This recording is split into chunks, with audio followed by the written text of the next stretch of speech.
dando continuidade, então, agora, nós vamos convidar os participantes do painel 1, Transformação Digital da Logística, Avanços e Planos do Governo. Nós teremos como mediadora a minha querida amiga Lilian Campos Soares, que trabalha conosco na Infra SA. E neste contexto, a Lilian vai fazer uma breve introdução aqui para a gente. E eu vou convidar aqui também os nossos painelistas, já para subirem já também, junto com a Lilian. O Fernando Coelho, que é o nosso secretário de Governo Digital do Ministério da Economia. O Edson Gandra, que deve entrar online aqui conosco, vou providenciar a entrada dele, que é também da Infra SA, trabalha com o DTE. Vou chamar aqui também o Lobinho do Serpro, representante aqui de uma instituição que apoiou bastante o nosso evento também. Vou chamar aqui também o advogado e empresário Roberto Florentino, da RW3, nosso grande apoiador aqui desse evento, que gentilmente nos cedeu espaço e apoiou incondicionalmente o evento. Obrigado, Roberto.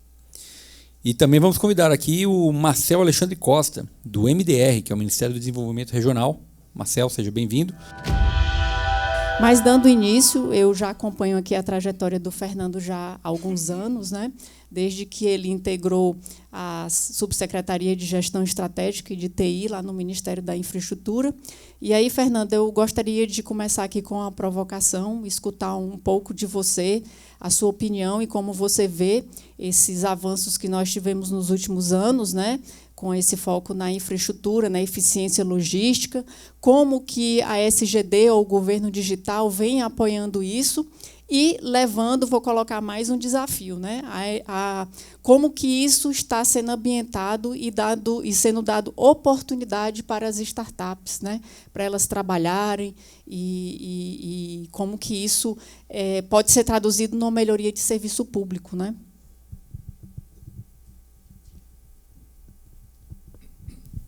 Obrigado, Lilian. Bom dia a todos. Bom dia aos que estão aqui, ao time que fez acontecer esse evento.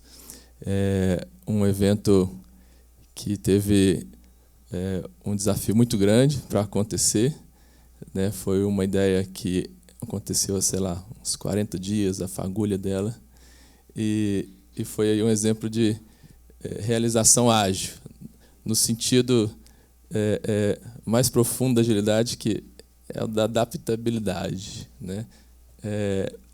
Então, a gente tinha uma ideia força, que foi até sendo enriquecida aí ao longo da discussão, e o escopo foi sendo adaptado para que a gente, num time frame bem definido, pudéssemos executar algo.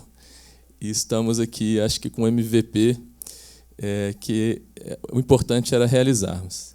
E aí talvez alguns se perguntem o que faz, né, um secretário de governo digital de um governo que está se encerrando para começar um novo, aí há menos de um mês de um processo de transição. O que faz começar uma conversa, né, dessa, que não é um começo de conversa, obviamente, nessa situação? Aí a força da ideia, né? Eu acho que quando a gente tem uma ideia que ela é forte, que a ponto de um grupo se unir em torno dela, né? Se uma pessoa sai desse grupo, ela vai ter força para continuar. Então, sabendo que era importante a gente consolidar essa ideia, a gente fez questão de fazer um esforço para movimentar. Então, a gente tem aqui poucos e bons, os necessários, dentro do contexto de um MVP, os necessários para começar a rodar essa ideia, pelo menos eu entendo assim. E é por isso que eu me engajei, assim, esse grupo todo fez o máximo possível, apesar de todas as dificuldades, para fazer acontecer. Eu queria, brevemente, Neto, se puder botar ali, deixa eu falar aqui, até para poder conseguir enxergar, desculpa se eu vou ficar na frente de alguém, um pouquinho dessa trajetória que até o Vitor mencionou sobre a digitalização de serviços públicos no Brasil. Eu acho que é interessante deixar consolidado essa questão, até como um ponto de partida, né, de onde partimos aqui nessa conversa. Tem um passador? Não, vai por aí. Então, é interessante dizer que toda essa trajetória ela partiu de um planejamento, né, expresso na Estratégia de Governo Digital, que foi editada em abril de 2020, mas, na verdade, ali foi a formalização dela, ela já vinha rodando com esses princípios desde de 2019, e foi uma estratégia pautada com as melhores práticas internacionais, um peer review da OCDE. A Secretaria de Governo Digital mantém parcerias com diversos organismos internacionais e com países, né, com benchmarks internacionais. Então, essa estratégia foi fruto dessas conversas, desses benchmarks internacionais, e ela traz esses 6 princípios, né, de ser centrada no cidadão, né, esse governo ser centrado no cidadão, esse governo ser confiável, integrado, transparente, aberto, inteligente e eficiente. Pode passar, por favor. Quer que eu comande? E é interessante dizer que essa estratégia foi materializada numa plataforma. Então, o governo hoje tem essa visão de plataforma. E aí, plataforma não num sentido estritamente tecnológico, mas no sentido da plataformização, da transformação digital, né, que conecta demanda e oferta. A demanda do cidadão, a demanda da sociedade, ela está integrada nessa plataforma. Eu vou mostrar ali, já são 140 milhões de cidadãos que têm uma conta GovBR. Então, nós integramos a demanda. São praticamente todos os adultos brasileiros que têm uma conta GovBR. E nós integramos, até então, parte da oferta, a oferta de serviços federais, né, para esse público que demanda o exercício da sua cidadania. Então, nós integramos praticamente todos os órgãos ofertando informações e serviços nessa plataforma. Em 2019, o cidadão ele tinha que manter uma conta, um registro em cada órgão com o qual ele se relacionava, e ele tinha que buscar serviços e informações em cada portalzinho lá, estruturado de uma maneira diferente, e ele fazia a sua perambulação por essa estrutura. Então, de um lado, nós integramos essa oferta. Hoje, nós temos uma carta de serviços com 4.800 serviços, praticamente todos 100% digitais, uma parte parcialmente digitais. Então, são 4.100 serviços digitais hoje, totalmente digitais, ofertados à população, para esses 140 milhões de cidadãos. Esse portal ele saiu de menos de 2 milhões de visualizações mês para 200 milhões de visualizações mês, de 2018 para cá. E a avaliação dos serviços prestados, cerca de 700 serviços já oferecem para o cidadão a possibilidade dele dar o seu feedback. A nota média aí é de 4,3 em 5, é uma nota razoável, precisa melhorar, mas é uma nota de partida bastante razoável. Pode passar, por favor. E aí um pouco da velocidade dessa transformação, que é muito legal ver, né, o Vitor, que é da área, manifestando que sente essa transformação. Então, ela aqui em números, então a gente, como eu comentei, chegou a 140 milhões de cidadãos com uma conta GovBR, uma conta única, central, de governo digital. Eram menos de 2 milhões em 2018. Saímos de 1.000 serviços digitais para 4.100 serviços digitais. As assinaturas eletrônicas, né, que substituem a autenticação em cartório, já são 2 milhões por mês, vai crescer. A avaliação de serviços está rampando mais recentemente, já são 6 milhões aí no acumulado. 6 milhões de cidadãos já nos contribuíram com a sua visão, já nos deram feedback sobre 700 serviços que oferecem essa possibilidade para eles. O tempo médio de empresas é uma curva desejada, né, para baixo, despencando, de 5 dias para menos de um dia, atingimos em agosto, era uma meta, chegar a menos de um dia, a média. E o empenho de recursos em TI ele vem crescendo, mas não na mesma proporção, o que é esperado e desejado. Ou seja, esses recursos têm sido mais eficientes. O trabalho em plataforma tem esse condão de otimizar, de aumentar a eficiência. Os órgãos não têm mais que manter um registro local, não tem mais que manter uma infraestrutura web para ofertar informações e serviços. Então, a gente vê que a curva de gastos em TIC, ela cresce, mas não na mesma proporção dos resultados. Por favor, pode passar mais um. E aí, gente, a gente vê alguns impactos. A gente calcula a economia dessa transformação para a população e para o governo. E não é um chute. É feito, todo o órgão estabelece, com o apoio da Secretaria, um plano de transformação digital, os primeiros lá em 2019. Para vocês terem uma ideia, o Ministério da Infraestrutura teve o seu plano de transformação digital aprovado e pactuado em abril de 2019. Né?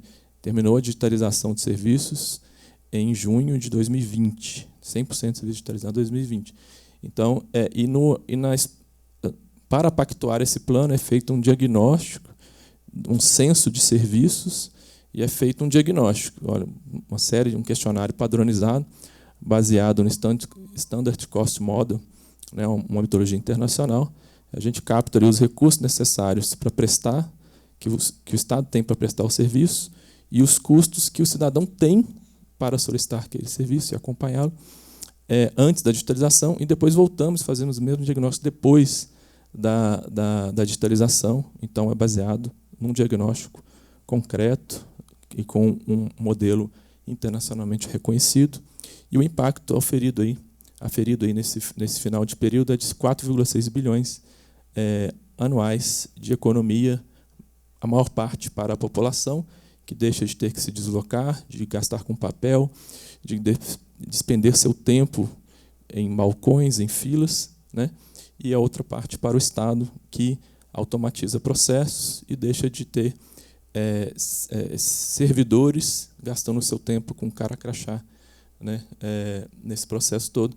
E, recentemente, a gente comemorou, agora em novembro, um relatório do Banco Mundial, que traz um índice de maturidade em governo digital, colocou o Brasil na 2ª posição mundial em maturidade em governo digital, atrás apenas da Coreia do Sul.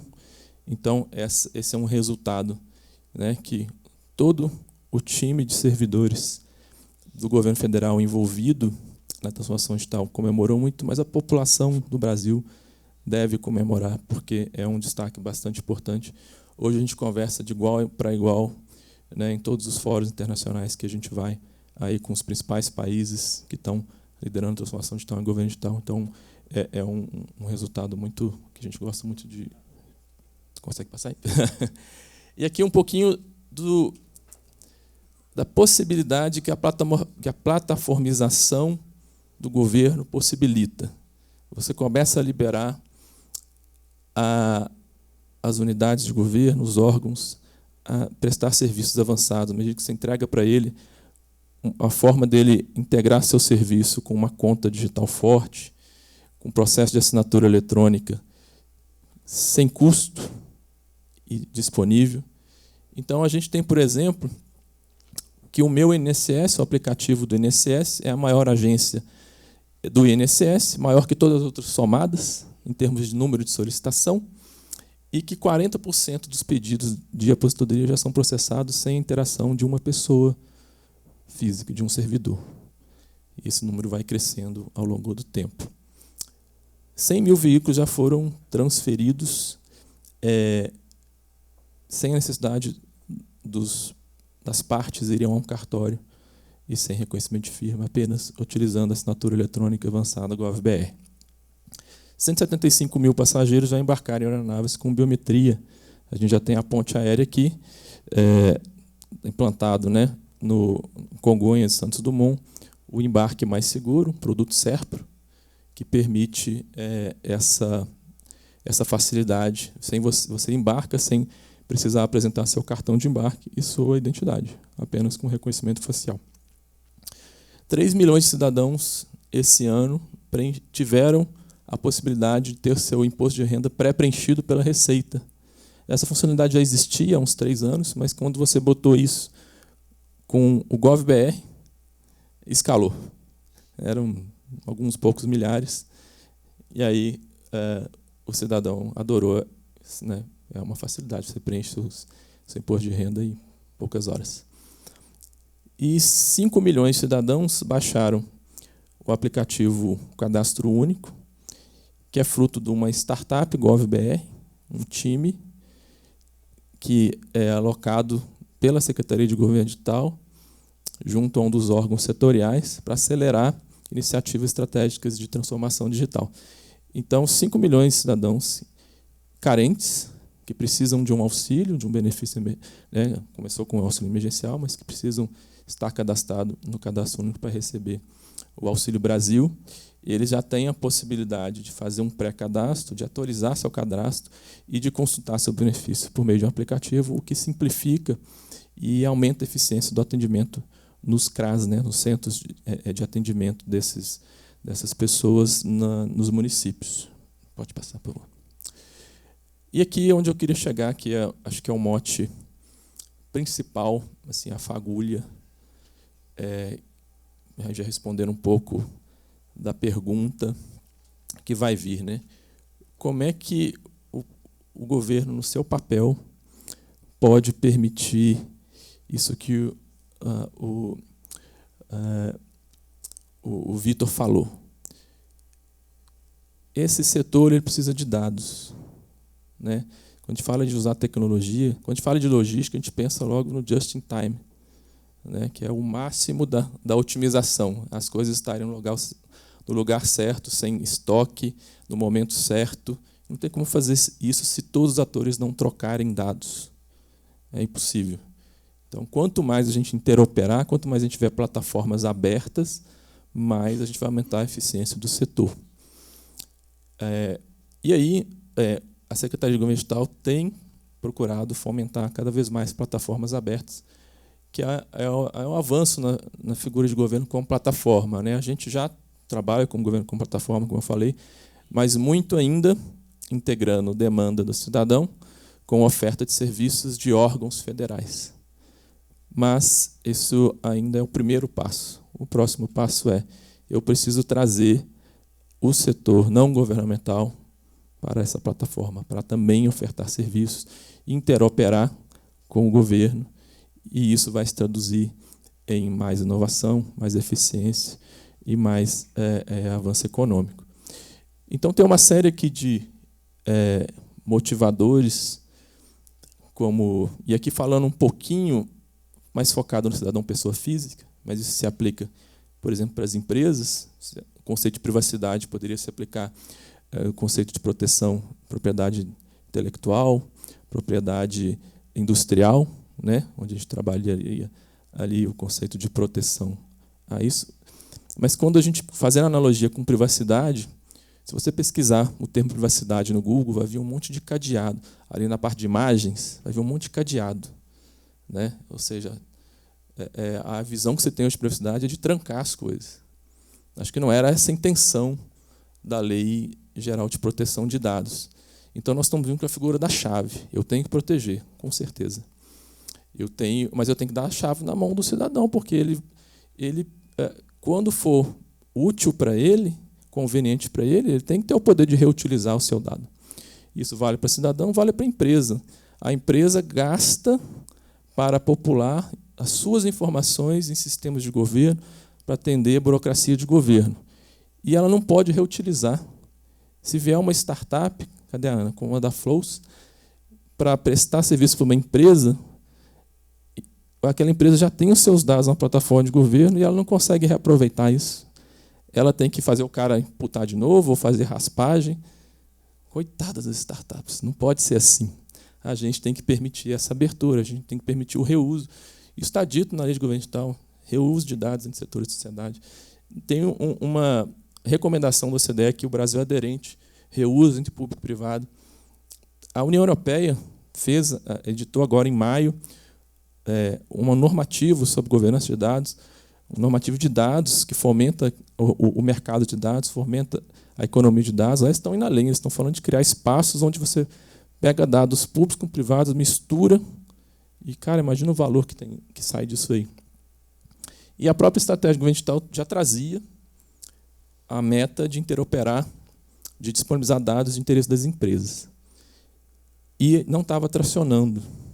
A gente não conseguiu tracionar muito essa frente. Então, a gente teve que criar todo um framework, aqui, repito, focado inicialmente em CPF, para poder viabilizar isso. Credenciamento de empresa. A empresa que vai receber esse dado, ela precisa ter uma série de requisitos de segurança, precisa ter um instrumento contratual que compartilhe responsabilidades, precisa ter um canal de troca para exercício dos direitos do titular, a identificação, etc.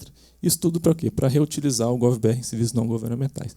E é essa provocação que eu faço. O DTE está aí, sendo desenvolvido, né? Ele precisa nascer, sim, mas é preciso que a gente entenda como o setor gostaria que ele nascesse, para a gente também não sair fazendo e depois não ser exatamente aquilo. Então, esse é um pouco da fagulha aí que gerou essa conversa toda. Pode passar, por favor, bem rapidinho. Isso aqui já está sendo testado, um piloto, né, como a visão aqui de startup, já está pilotando com parceiros do setor privado, alguns, inclusive, associados aqui do MID, e aí vai dar o poder para o cidadão controlar, consentir, saber exatamente o que está sendo compartilhado, depois revogar a qualquer momento, dar na mão do cidadão a chave daquela tranca. Pode passar. Isso aí a gente está testando já. Começa com o seguinte: eu reutilizar a minha conta GovBR em serviços privados. É o primeiro conjunto de dados, os dados da minha conta GovBR. Então, imagina no aplicativo de vocês aí, hoje você dá a opção do cara logar com o Google, dele preencher um formulário gigantesco,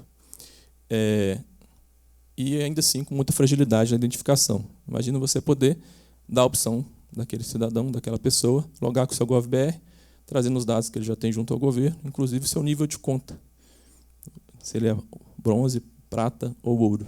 O cidadão que tem uma conta ouro, ele passou, ou ele logou com um certificado digital, ou ele fez uma validação biométrica junto à base de dados do TSE, base eleitoral. Então, o nível de conta, eu imagino que ele tenha um valor muito grande para quem está fazendo um onboarding e outros processos de uma jornada. Pode passar, que eu estou estourando meu tempo aqui. E só para fechar aqui, a gente tem a meta de fomentar as GovTechs. E nós estamos utilizando uma parceria, Secretaria de Governo Digital, ENAP, MCTI, FINEP, nós lançamos um edital com 80 milhões em investimentos de financiamento não reembolsável, baseado na Lei de Inovação, e de processo simplificado de compra baseado na Lei de Startups. Lei de Startups, marco legal de startups, tem pouco mais de 1 ano, e aqui nós já estamos exercitando, testando esse modelo, num caso prático, para a contratação de startups para resolver 30 desafios com uso de inteligência artificial. Então, nós lançamos aí no início desse semestre o primeiro lote de 12 desafios selecionados junto aos órgãos públicos federais. Participaram o MAPA, a Anvisa, me fugiu o terceiro aqui, MAPA, Anvisa, esqueci o terceiro. E já lançamos 12 desafios, já teve o tempo de recebimento de propostas, recebemos propostas de startups para todos os 12 desafios, e agora está na etapa de seleção desses desafios. Acho que em dezembro ainda termina de selecionar, e também em dezembro vai abrir os próximos 18, então fiquem ligados. E já baseado na lei de startups, a gente tem um processo para fomentar o desenvolvimento. Então, a startup que vier com a proposta mais interessante, é feito um contrato de 12 mais 12 meses para desenvolver. Então, ao final dessa entrega, olha, é isso aqui mesmo, isso aqui tem realmente o condão de resolver, pós-testado ali, então vamos fazer um contrato de fornecimento. Então, o governo, sem um novo processo licitatório, contrata aquela solução para mais 24 meses. Então, isso aí já utilizando a lei de startups, no caso concreto, aparentemente bastante promissor pelo engajamento que as startups tiveram. Pode passar. Bom, e aqui onde é que nós estamos mirando? Isso é importante falar aqui, até em termos de transição. Nós saímos do governo eletrônico e chegamos na era do governo digital. Saímos do foco em sistemas, em times de TI focado em infraestrutura, para governo digital focado em uma carta de serviços centrados no cidadão. Então, eu mostrei ali a nossa carta de serviço. Então, se alguém é por aí, que vocês ouviram falando de governo eletrônico, o pessoal ficou no passado. E estamos olhando para a próxima fase de governo digital, proposto pelo Banco Mundial naquele relatório de maturidade de governo digital, que é o seguinte: a gente realmente formou uma carta de serviço, mas é uma carta de serviço de 4.800 serviços.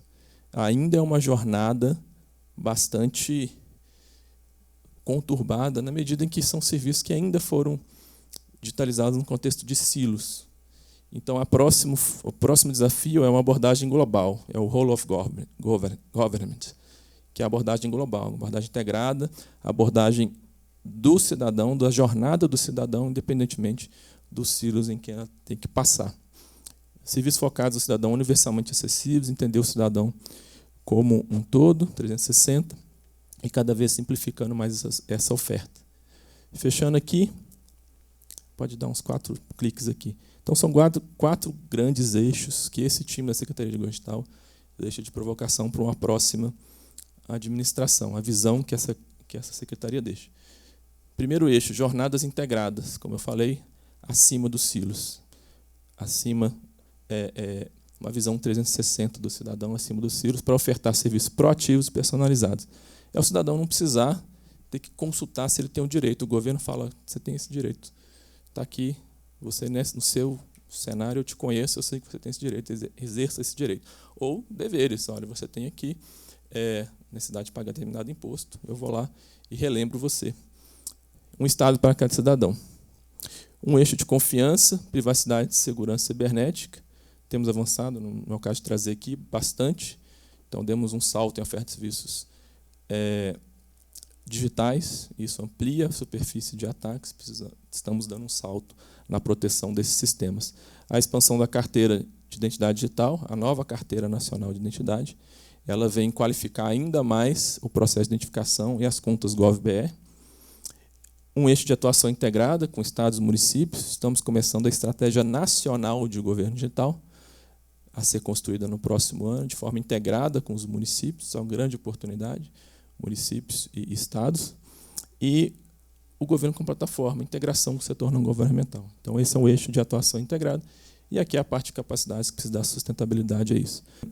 Os próximos 18 desafios que vão ser lançados agora em dezembro, eles estão em processo de seleção, se eu não me engano, tem desafios de logística, eu não sei como é que está o ranqueamento final, porque foram 100 desafios submetidos pelos órgãos, que foi espetacular, porque aqueles primeiros 12, a gente teve que incentivar, ir lá, gente, temos um prazo, vamos fazer. Foi um pouco difícil, os 12 primeiros, mas agora, por os 18, o pessoal reagiu bem e temos bastante desafios colocados, e eu não sei agora mesmo como é que vai ficar no final dos 18. Esse é afunilamento, mas com certeza tem temas de logística lá, eu espero que esteja aí na lista dos próximos 18. Que bom, então. Obrigada. Eu agora vou passar aqui a palavra para o Lobinho. O SERPRO, que é uma grande instituição aqui no governo, responsável por inúmeros serviços estruturantes e tem sido um braço também na transformação digital.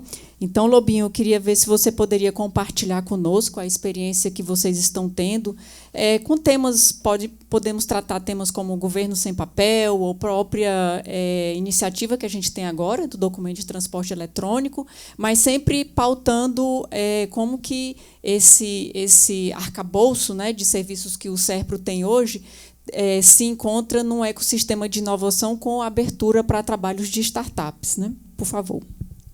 Obrigado, Lilian. Obrigado a todos pelo convite de estar aqui com vocês, compartilhando um pouco da experiência do SERPRO. A gente, fico feliz, né, na apresentação do Fernando, porque a gente se vê em quase todos os slides, a gente se vê como parceiros da SGD na transformação digital do governo brasileiro, né? Então, a gente fica muito feliz e contente com essa evolução que fizemos juntos nessa transformação. Então, o SERPRO vem atuando fortemente com esse papel de ser um motor forte na transformação digital do governo, permitindo a integração não somente entre os próprios órgãos, todos os nossos clientes, mas também aproximando com o mercado. Como é que a gente vem fazendo isso, né?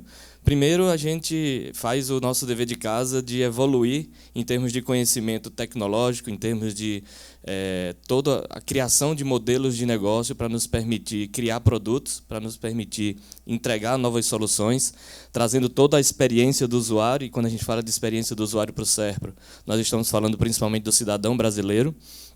Então, por isso que a gente traz também, juntos com a SGD, essa visão centrada no cidadão, na oferta de novos serviços. E, após esse dever de casa, o SERPRO tem um novo programa, que é o programa de inovação do SERPRO, chamado SERPRO Ventures. Dentro do programa de inovação do SERPRO, a gente tanto oferece para as empresas produtos que conseguem consultar informações, claro, com toda a base de consentimento, com toda como referência de segurança e de privacidade que o SERPRO é, a gente oferece esses serviços para facilitar a construção de novos produtos também para o mercado.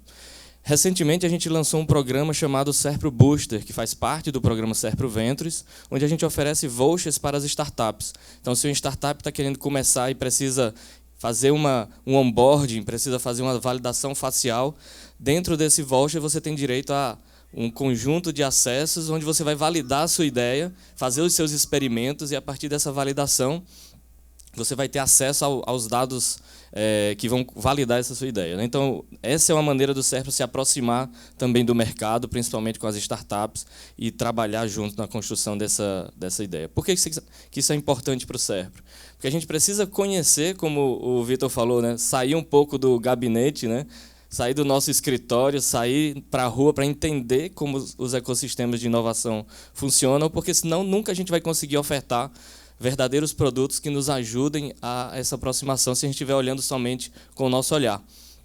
Então, a partir do programa SERPRO Ventures, a gente passa a conhecer melhor o ecossistema de startups, conhecer as suas dores, conhecer as necessidades para, a partir daí, oferecer, junto aos nossos clientes, essas possibilidades e serviços. Além do programa SERPRO Booster, nós temos o programa de parcerias com o mercado. Então, o SERPRO, através da Lei 13.303, a gente pode fazer parcerias onde a gente constrói, junto com o mercado, novos produtos, por exemplo, de automação, produtos de nuvem, né? A gente tem um grande programa de parceria, que é o SERPRO Multicloud, onde a gente oferece serviço de nuvem para os nossos clientes através dos parceiros. Mas, agora, falando um pouco de logística, né? Como é que a gente vem atuando em relação a isso? Recentemente, a gente está entregando o DOF Rastreabilidade, né? Que é o documento de origem florestal, onde a gente começa a participar dessa cadeia, trazendo não só o viés de tecnologia, e quando a gente está falando de rastreabilidade, a gente está falando de toda essa tecnologia de conectividade, de ter o rastreio daquela informação, né, ou por RFID, QR Code, enfim, todas essas tecnologias que hoje são possíveis, mas também integrar com a base, também como foi mencionado pelo Fernando e pelo Vitor, ter essa integração com as bases para dar consistência à informação, diminuir a burocracia em cima desse trabalho.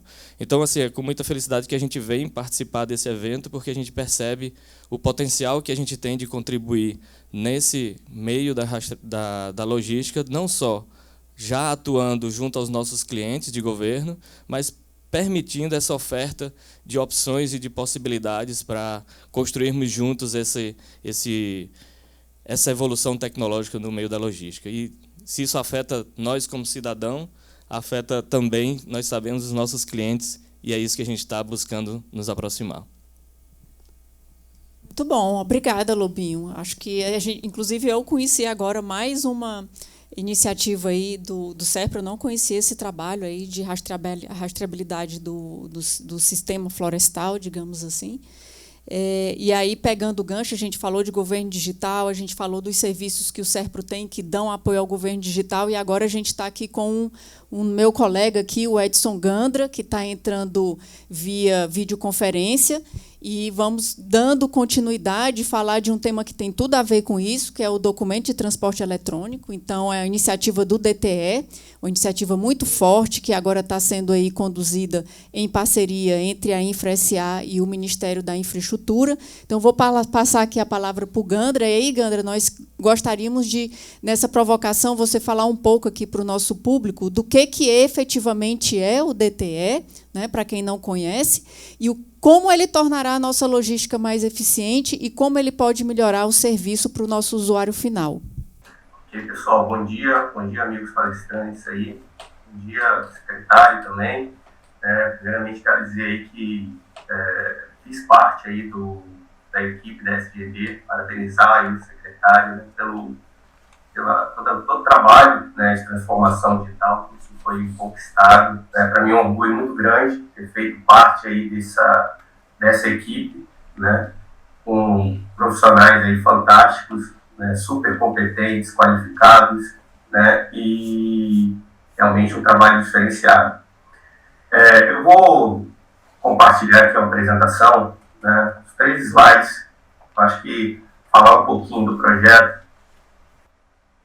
E, pessoal, primeiramente, como o Miguel Lili falou, né, é importante a gente dizer que o DTL é um projeto que vem sendo construído há alguns anos por várias mãos, né, o MInfra de frente do trabalho, profissionais também super qualificados, né, e esse trabalho ele vem sendo desenvolvido em parceria com o SERPRO e com a SGD. Né, SERPRO, SGD, MInfra, e SERPRO, SGD e MInfra. Né? É importante a gente ressaltar aí e dar nome às pessoas aí que estão contribuindo. Pessoal, o DPL foi instituído aí, né, em 27 de setembro pela Lei 14.206. A lei, ela institui o DTE, o DTL é exclusivamente digital, né, de geração de emissão de prévias obrigatórias de execução de operação de transporte de carga em todo o território nacional. Né, e hoje ele não tá vigente, né, a emissão ainda não é obrigatória, porque nós estamos trabalhando aí, o MInfra tem trabalhado aí no cronograma, né, na publicação do cronograma, demais instrumentos aí que vão normatizar, né, o DTL. Problemas, né, o DTL constituído, né, o DTL busca aí, né, resolver vários problemas aí de infraestrutura, né, vamos falar as falas tanto do SERPRO como do secretário, a questão de interoperabilidade, né, bases aí que não estão consolidadas, né, informações redundantes e replicadas. Então, assim, além disso, o DTL busca ali, né, desburocratizar, né, todo o sistema de transporte, toda a burocracia que tem no transporte de cargas. A gente está falando, para você ter uma ideia, a gente está falando que para o transporte de carga hoje no país, alguns tipos de transporte, eles chegam a ter que gerar mais de 90 documentos, né? Até 90 documentos de mais de 77 órgãos diferentes. Então, realmente, é uma burocracia muito grande. Né? E isso gera um alto custo de logística no transporte de carga. Né? Dificuldade no controle de fiscalização sobre veículos e prestadores de serviço. Né? A gente tem um número insuficiente de servidores aí nos órgãos fiscalizadores. Né? Então, realmente, a fiscalização, tanto no pagamento do frete como no seguro, ela é muito incipiente. Né? Isso dificulta muito. Né? E muitas vezes leva aí a extensas filas de caminhoneiros, né? Que chega a gerar tem um custo ali de mais de 6 horas, né, daquele caminhoneiro parado ali na fiscalização para apresentar documentos. Desde viagem de 1.000 quilômetros, o caminhoneiro leva até 6 horas parado para poder fazer a apresentação de documentos.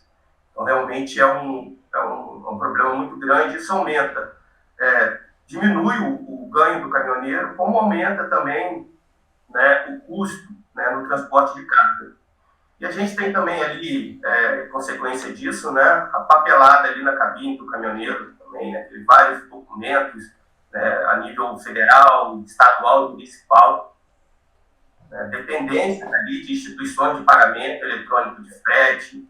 A gente tem problemas com carta frete também, que é outro problema aí que informal, legal, que a gente precisa resolver, né, e forte assimetria da informação, que é aquele contexto todo aí que os demais palestrantes falaram, né, e que afeta também a logística de transporte de cargas.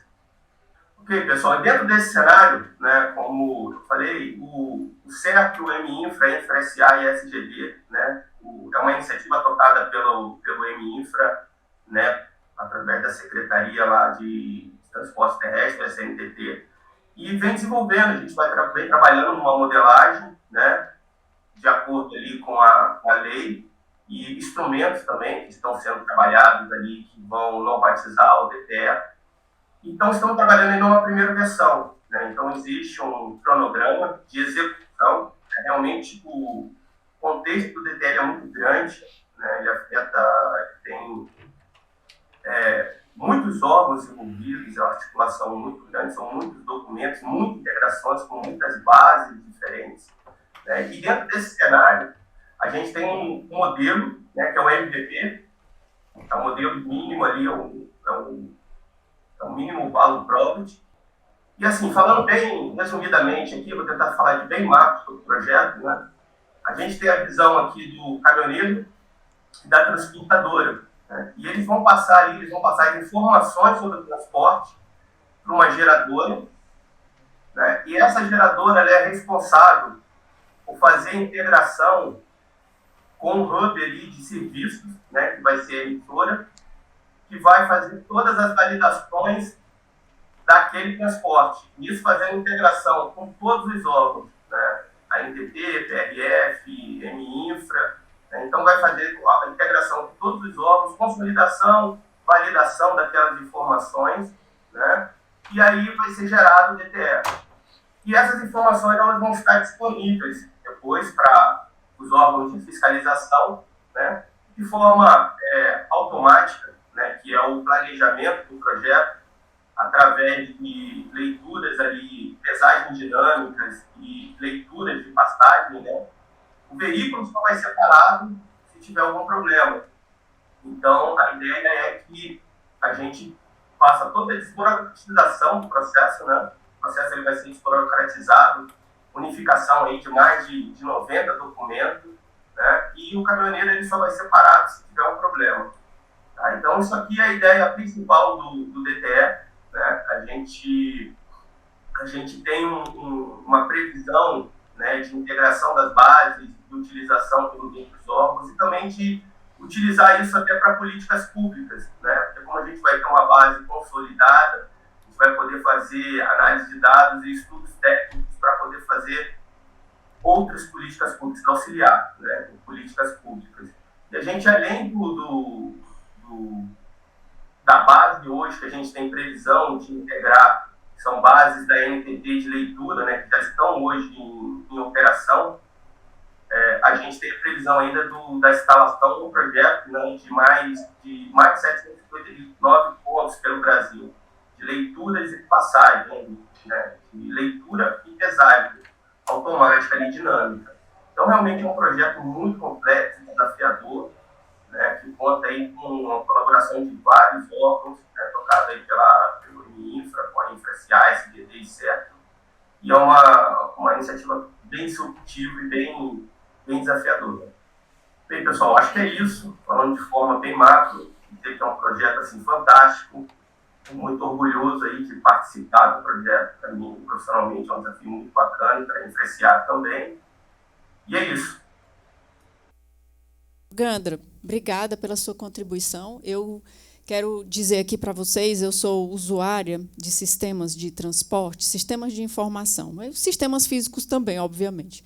Já há 8 anos, né, atuando aí para diminuir a assimetria da informação. E eu posso dizer que o DTL não é só uma transformação digital, ele é uma verdadeira revolução no nosso sistema aí de transporte. Pergunta aqui se alguém sabe quanto que é movimentado em termos de carga por rodovia hoje no Brasil. Alguém sabe? Ninguém sabe. Nós temos inferências, estimativas, estatísticas que nós criamos para deduzir quanto que a gente movimenta em rodovia. E hoje a gente não sabe.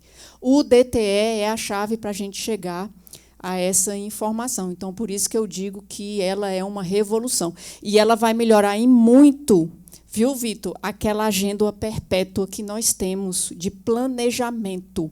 Porque com o DTE, a gente falou aqui, o Gandra deu muita ênfase ao transporte rodoviário, às rodovias, mas o DTE vai contemplar todos os modos. Ele é uma solução multimodal. Então, a gente vai melhorar o processo de planejamento do setor, a gente vai ter uma informação de forma dinâmica, pontual, porque hoje, falar rapidamente, nós trabalhamos com pesquisas que antigamente eram pesquisas presenciais em pontos de rodovia, em aeroportos, em portos. Hoje nós já passamos por uma transformação digital, porque nós fazemos o processo de planejamento utilizando base de dados de nota fiscal eletrônica e registros telefônicos para identificar o transporte de pessoas. Então, o processo de planejamento hoje ele já passa por uma transformação e, quando chegar o DTE, vai ser uma revolução. Então, eu dou parabéns aí ao Gandra. Tenho buscado apoiá-lo no que a gente pode, no observatório, né, com o processo do DTE, mas eu, como usuária, estou assim, ávida, esperando que isso seja já a realidade, viu, Fernando? Tá bom? Mas Dá o endereço pessoal do observatório. Ah, sim, o observatório, por favor, hein? Basta entrar no site da InfraSA, vocês vão encontrar lá a nossa plataforma, com dados, informações analíticas e estatísticas de todos os modos de transporte, né? Nós somos uma iniciativa única no Brasil, um projeto de Estado que eu considero uma visão multimodal, transversal do setor de transporte, né? Então, assim, fica já o convite, agradeço aqui o Fernando, que já me pediu até para fazer propaganda, né, do observatório. Mas, enfim, vamos continuar a nossa rodada aqui de discussão. Eu agora vou chamar o Roberto Florentino, da RW3, que é parceiro Google, né? E nós falamos muito de governo digital. Daqui a pouco a gente vai falar um pouco de mobilidade urbana ali com o Marcel, mas vamos ainda continuar nessa questão de governo digital. E aí o Fernando mostrou ali o ranking, né, do Banco Mundial, onde o Brasil hoje se encontra, mas eu sei que a RW3 tem outros projetos, né, outras iniciativas que pode contribuir, tem soluções aí de destaque na Estônia, na Finlândia, e aí eu queria escutar, eu não só, né, todos que estamos aqui, sobre como o Brasil se encontra e qual é a visão fora do Brasil sobre a nossa digamos assim, a nossa visão de Brasil com os serviços digitais, né, e ter sua opinião e você poder compartilhar aqui conosco. Que legal, fico muito feliz, Lilian e Neto, aí, pela oportunidade. Interessantíssimo, porque a gente tem muita coisa convergente. Eu estive até semana passada lá com o Fernando contando um pouquinho a história. Nós somos as GovTechs aqui que a gente fala. Só que para estados e municípios. A gente foi, na realidade, o primeiro parceiro do SERPRO, pela Lei 3.303, a gente desenvolveu esse mecanismo de parcerias lá para a primeira empresa privada a fazer parceria pela 13.303, só chama de satélite, lá no TCU. E é legal que vocês falaram de DTE aqui, a gente chama de Sem Parar do Caminhoneiro, tá? Que a gente fez no Mato Grosso, lá pelo reconhecimento da placa com inteligência artificial. Uma proposta aqui também, junto com a PRF, Polícia Rodoviária Federal, que o caminhoneiro, justamente a ideia é ele passar e não ficar esse tempo todo parado, que vocês bem comentaram, né? Então, tem iniciativa com as secretarias de Fazenda para isso. Como eu falei, a gente atua em estados, hoje a gente integrou todas as secretarias de segurança pública, tá? Através de um primeiro projeto. Com tecnologia, na realidade, a gente é parceiro do governo da Estônia para algumas tecnologias de integração, onde a gente trouxe para o Brasil e aculturou, né, desenvolveu um pouco em cima, que tecnologia que sim integra com qualquer base de dados, independente do formato de linguagem. Né? Nesse escopo, falando aqui mais ou menos do projeto de vocês, a gente estava e continua numa iniciativa com o Ministério da Agricultura, que publicou o Sinagro, integração de todas as bases, Conab, etc., ou Mato Grosso, que tem muita informação do agro, né, do escoamento da safra, Goiás, e a gente estava, aliás, continua nessa esteira de ter os dados, né, de começar o escoamento da safra, etc. Só que eles não conseguiam trocar essas informações entre eles. Né? Até com o Fernando, o que a gente está falando? Qual que é a grande dificuldade que a gente encontra no Brasil? É como integrar o governo federal com as iniciativas de estados, com as iniciativas de municípios. Agora, para nossa felicidade, surgiu a ANSIT. Né? Eu falei, então, a gente está basicamente nos 27 estados, municípios. Eu acho que a Valid aí também está... do Brasil é responsável pelos RGs e pelos CNH, né?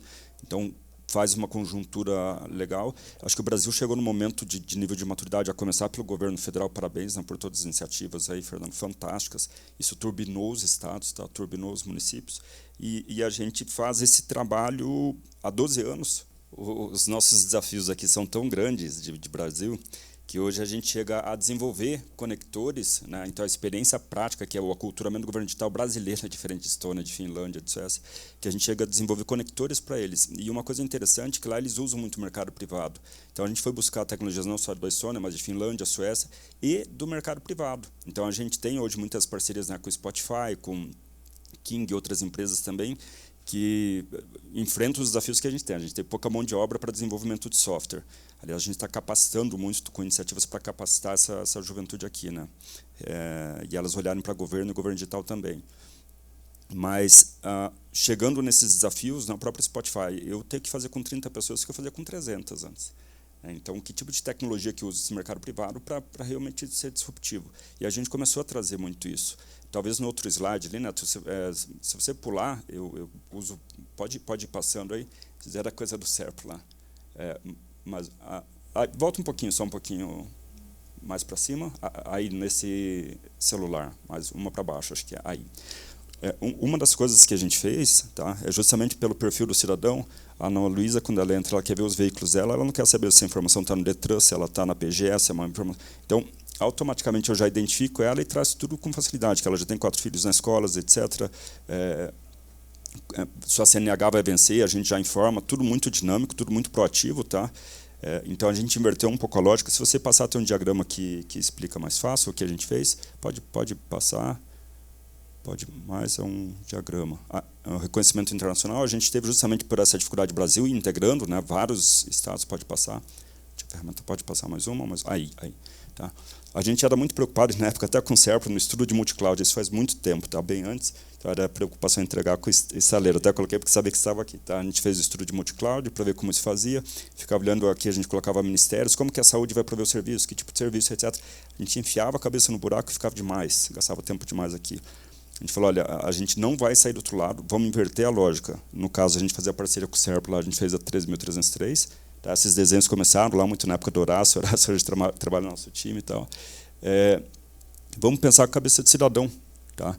Então, o que a gente faz? Vamos dar uma identidade para ele, né? E hoje muitos estados integram o GovBR, por isso que foi muito legal a nossa conversa, tá, Fernando? Porque eles têm a identidade própria baseada no RG, que tem o RG digital, mas o GovBR também é um instrumento. Então, o cidadão ele precisa, primeira coisa, antes de muitos sites, agora tem um site único. Depois de muitos app, né, muitos aplicativos, cada órgão fazer o seu, vamos fazer um só. Então, o cidadão vai acessar ali como Ana Luísa, né? E já com a identidade dela, esses serviços vêm até ela, e não a gente ficar caçando cada um. Para isso, a gente percebeu que aqui no Brasil a gente precisa de uma certa estrutura. E aí, falando mais, Fernando, dos estados, em municípios fica um pouco mais difícil a tarefa, tem que dar muito plug and play, né?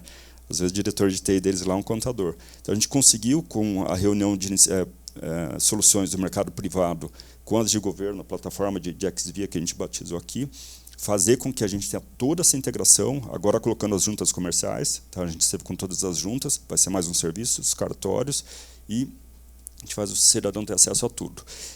O que a gente quer agora? Aqui essas caixinhas, né, como Secretaria de Segurança, etc., as prefeituras também, de todos os municípios, no Mato Grosso, né, todas as prefeituras, Goiás e assim por diante.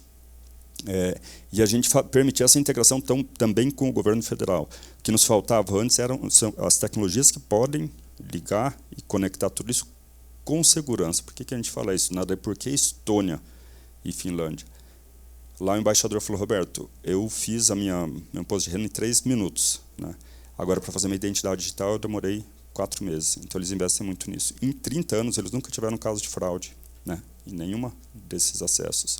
Então, a gente investiu muito, tem uma bandeirinha do Brasil lá, que foi a nossa proposta de fazer o aculturamento para o Brasil, e levar isso de uma forma agora que a gente possa voltar a restabelecer, depois que a gente desceu do SERP, a gente foi nessa missão dos estados por causa de ABEP e ANSIT, a gente percebeu que agora talvez seja a hora da gente voltar a falar isso, mas foi muito interessante, provocação do ranking da ABEP, do GTD, a própria iniciativa do governo federal, que vocês publicaram de legislação, lá foi um negócio fantástico, eu como advogado falei assim, poxa, o que animou o Brasil para isso, né? E o cidadão nos cobra. A gente ficou 2 anos aí em casa e fez tudo. Falou, por que agora eu estou aqui na fila, né? Então, para finalizar, no Mato Grosso a gente tirou todo mundo da fila, economizou com 3 serviços 76 milhões de reais em 6 meses, que eram serviços que eles pagavam 13,88 como era o ganha-tempo, etc. Eu pagava 13,88 para a iniciativa privada e agora não pago mais isso. Então, fico feliz de estar aqui e receber o convite, falar com vocês, com a Infra, para a gente conhecer esse projeto do Sem Parar, porque são projetos convergentes, acho que na totalidade. Obrigado, Neto. Por favor, você tem que fazer uma visita para nós, agendar para conhecer o DTE e conhecer o observatório também. Estou vendo aí muita sinergia, viu? Obrigada, Roberto. E vamos então aqui agora para uma... Eu gostaria até de fazer mais provocações no painel, porque a conversa está muito boa, o bate-papo, mas a gente tem um limite de tempo. E aí eu quero agora passar a palavra para o Marcel. A gente falou muito aqui de transporte de carga, logística, falamos de governo digital, falamos também sobre questão do cidadão, né? Como é importante hoje a gente ter um cidadão ativo, né? Algumas implementações aí, até de cidades inteligentes, falam de usuário ativo, que o cidadão ele tem que ser ativo, ele tem que participar das decisões e as cidades também têm que ter, digamos assim, instrumentos de governança participativa, né? Para poder permitir um ambiente de convívio, né? E aí, falando agora um pouco mais sobre cidades, aí, Marcel, gostaria de ver se você consegue contribuir, compartilhar conosco as experiências que o Ministério do Desenvolvimento Regional hoje tem, relacionados ao novo marco legal do transporte coletivo, transporte público coletivo, e falar um pouco sobre Mobility as a Service, né? Como é que a gente tem isso hoje se desenvolvendo e como que se dá aí as oportunidades para as startups explorarem, né, esses movimentos aí dentro da mobilidade urbana e dentro das políticas que o MDR hoje tem. Muito se falou aqui na questão das cargas, né, mas eu vou dar uma visão mais de deslocamento de pessoas nas cidades, né? Pessoal, depois da pandemia, muita coisa ficou mais clara, né? A gente teve durante a pandemia uma perda muito grande de passageiros no setor de transporte público coletivo. A gente teve à beira de uma falência do setor, de desregulamentação. Então a gente está vivendo né, agora esse momento histórico, né, assim, muito desafiador. E o que o MDR vem fazendo para poder enfrentar isso, né? Historicamente, assim, os principais pontos assim que a gente vem trabalhando ao longo do tempo, o Ministério é um grande financiador de obras de mobilidade urbana, né? Então a gente fomenta a melhoria da infraestrutura em todo o país. A gente tem recursos do Orçamento Geral da União que hoje estão escassos, mas a gente sabe que isso muda ao longo do tempo. A gente tem orçamento do FGTS, que são financiamentos também com juros subsidiados, né, para o pessoal estar melhorando a infraestrutura. A gente, atualmente, bem recentemente, fez uma parceria com o BNDES para estruturar projetos de média e alta capacidade nas cidades, né? A gente sabe que a cultura do planejamento ainda é um desafio muito grande no país. A gente sabe que a gente teve uma experiência muito exitosa no Ministério da Infraestrutura, fazendo vários leilões por meio da estruturação desses projetos, principalmente também com o trabalho com o BNDES. Mas, acima de tudo, eu queria destacar que, para enfrentar esse desafio, a gente lá está focado e vem fazendo um trabalho muito árduo para fazer um novo marco legal do setor de transporte público coletivo, né? Então, a gente formatou um fórum consultivo, onde ali tem representantes da sociedade civil, da iniciativa privada e do setor público. E a gente vem elaborando, na verdade a gente já elaborou, agora já tem consulta pública, uma minuta do novo marco legal do transporte público coletivo, onde a gente pretende dar maior segurança jurídica, né, para os contratos do setor. E alguns pilares assim que a gente pode falar a segurança jurídica, a questão dos dados abertos, que eu vou fazer um link depois com a questão das startups, né? E principalmente a gente dá a oportunidade da gente ter novos modelos de contrato no setor. A gente sabe que esse modelo já está esgotado, é um modelo que majoritariamente ele é subsidiado pela tarifa paga pelo usuário. A gente sabe que o usuário hoje não consegue pagar, o serviço hoje é de baixa qualidade, tem um alto custo. Então, a gente sabe que no mundo todo, o serviço, ele para ter boa qualidade, ele tem que ser subsidiado. Então, aí entra a questão do poder público, né, para subsidiar um pouco esse serviço, para poder dar para a sociedade um melhor transporte público coletivo. E queria destacar um dos pilares que tem aqui a ver, que faz todo sentido aqui com o evento, que é o pilar dos dados, né?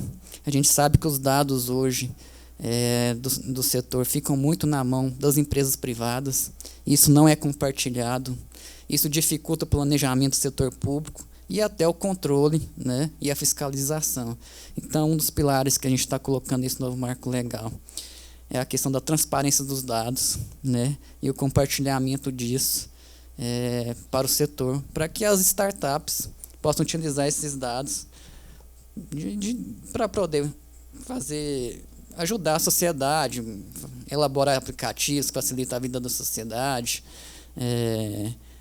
Enfim, é uma oportunidade imensa para startups, na medida que esses dados fiquem abertos, isso fica disponível para que esse nicho de mercado possa fomentar, elaborar vários aplicativos que podem ajudar a sociedade.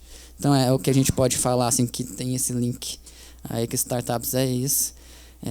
Vai ser uma exigência de lei que esses dados fiquem abertos.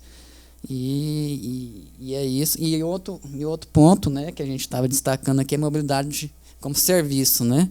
Então, isso tudo, com essa oportunidade também, a gente vai cada vez mais fomentar essa mobilidade como serviço. O que é isso, né? A gente colocar numa única plataforma, num único aplicativo, um acesso de vários meios de transporte, né, numa única plataforma. Então, ali você vai conseguir acessar, você vai poder planejar o seu deslocamento, né?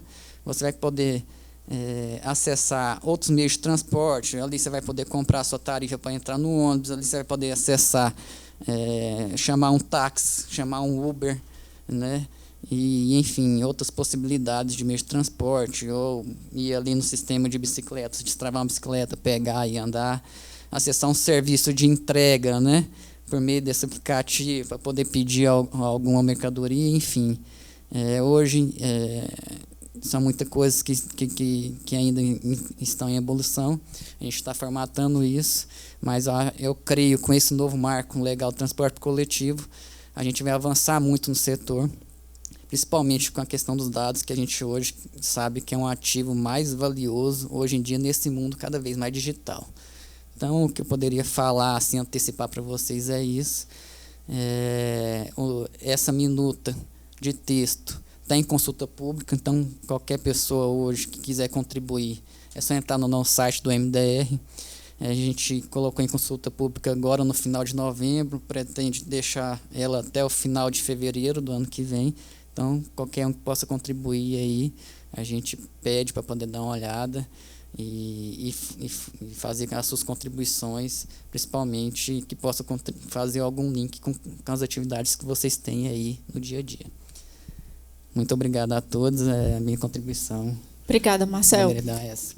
Eu ia aproveitar e perguntar se, no caso do MDR, se vocês têm feito benchmarking, né, sobre essas políticas de mobilidade urbana, do que é implantado aqui, do que vocês vêm, inclusive, trabalhando nesse novo marco legal, do que tem aqui no Brasil com outros países, né? Se você tem, assim, conseguiria compartilhar a visão de como o Brasil hoje se posiciona em relação a outras nações no mundo, né?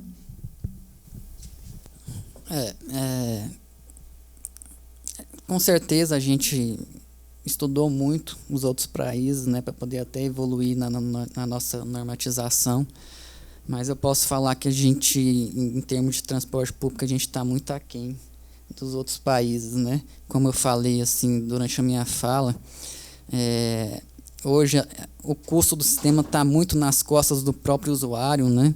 Nos outros países a gente vê que isso não é realidade. O poder público subsidia muito esses sistemas para manter a qualidade, para poder exigir de quem está operando mais qualidade, mais oferta de serviço. Então, assim, posso falar que a gente estudou muito e está trazendo todas essas boas práticas, né, para o nosso texto aí que está em consulta pública. Obrigada. Nós vamos... Eu esqueci de fazer um link, se eu puder, eu tentei falar rápido. Por favor. Eu falei 6 minutos, o Neto falou 10. Eu ia fazer um link, não queria perder a oportunidade com o que o Vitor falou dos dados, né, Vitor? Nesse projeto a gente intitulou ele lá 12 anos atrás, Integrando o Governo Aproximando o Cidadão, que era justamente naquela base ali que a gente fala, integrada essas informações e aproximando o cidadão, que é prestando o serviço efetivamente, como tem a Ana Luísa, a gente tem o perfil dela, a gente vai seguindo tudo a rotina dela, né? A gente usa, né, e é a etapa agora que esses governos mais avançados estão dentro dos estados, né, de fazer com BI e inteligência artificial, ter um mapa disso. Tá? Um mapa para você entregar, justamente, saber do transporte público, saber o que está precisando, qual a necessidade, e por perfil de pessoa. Né? As 4 maiores empresas do mundo, você pega a Google, pega, né, Meta, enfim, elas trabalham com as informações, e é isso. E se a gente, no governo, trabalha com o cidadão, acho que a principal coisa é ter o perfil desse cidadão, né, para você oferecer o quê? Os serviços relacionados.